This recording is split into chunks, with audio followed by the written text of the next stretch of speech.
All right, Piston fans, let's talk some Pistons, get into some Pistons talk.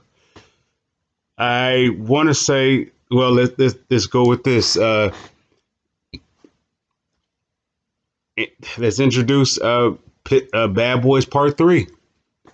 You have the original Bad Boys team, then you have the Going to Work crew, and the name is yet to be assembled for this one. But I say Bad Boys Part 3 based upon what the incident between Giannis and Stewart. Now, if the team was ever, I don't know if the Pistons fans understand how serious this is. The Pistons didn't have an identity, right? But the Pistons have an identity. They have had a identity. No, have a identity. They have had an identity over two regimes. You know, there's Jack McCloskey and then there's Joe Dumars. They have had two identities, and which is you're not going to outwork us. You're not gonna intimidate us. We're gonna intimidate you. By them drafting Isaiah Stewart, and I heard podcasts and when they drafted him, and they said they shouldn't have drafted him as early as they did. They should have got somebody else, an offensive player, and they say it was a high risk or so much of a reach for him. What Troy Weaver was doing was creating an identity. Now he goes up against who arguably what a top 5 talent in the league, maybe top 10. And the top 10 talent approaches him as like he's a threat. But the rookie is letting him know just like this is how it's going to be.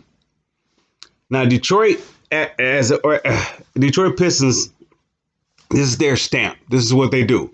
You're not going to intimidate Detroit. In terms of the Pistons, that is. Lions, you can walk all over them all you would like.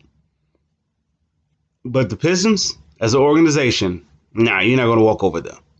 The moment that they drafted this guy was the moment that they solidified that.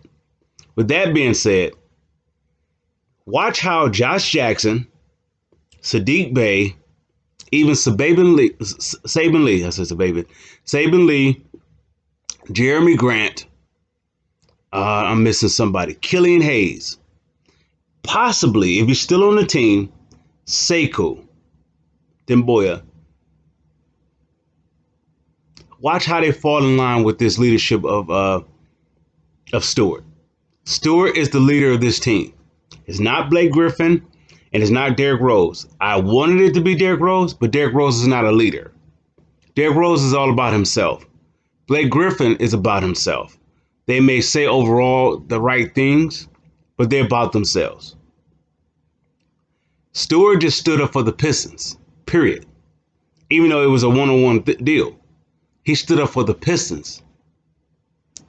Now, Blake Griffin may fall in line. Even a guy like Plumlee. Now, watch. Now, it would be interesting if the relationship between Stewart and Plumlee becomes like Rick Mahorn and Bill Laimbeer. I wouldn't be surprised. I would not be surprised.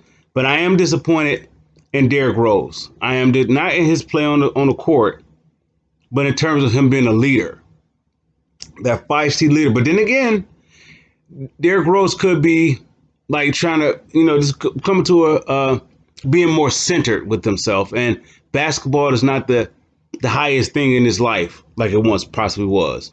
And now he could just be focused on life.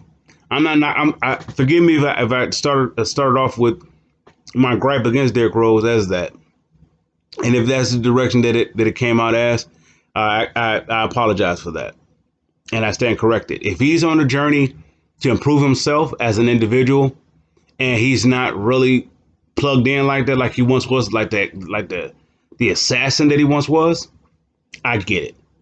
With that being said, with this culture that's turning, you're going to see a guy like Josh Jackson, that's right up his alley. Man, Troy Weaver he assembled a great team. He assembled a great, now he didn't assemble Derrick Rose. He didn't bring in Blake Griffin. Those two, if they don't fall in line, they're gone. But in terms of Isaiah Stewart's, even Sekou, even Sekou Doumbouya, even as much as they want to say that he could be the future, he could be a talent that they haven't seen in quite some time. I get that. He can go too. Svi, he can go too. The guys that he brought in here is Pistons DNA. Somewhere along the line, you're gonna find a little bit of a trait, either from the going to work crew, how they was assembled. One of those players, you're gonna see them have that kind of a mold. It could be even as simple as a Michael Curry type guy. Michael Curry, you won't get no offense out of him, but he's gonna give you some hard defense.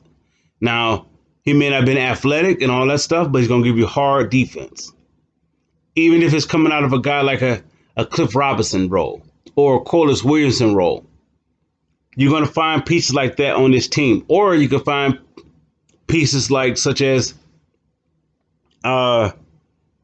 Vinnie Johnson or Mark Aguirre, Dennis Rodman, John Sally. How about that? John Sally, Dennis Rodman. You're going to find those type of players on this team. They're still, I believe they're looking for their Isaiah Thomas. Isaiah Thomas was a rare deal. He was rare. He was rare. He was an assassin.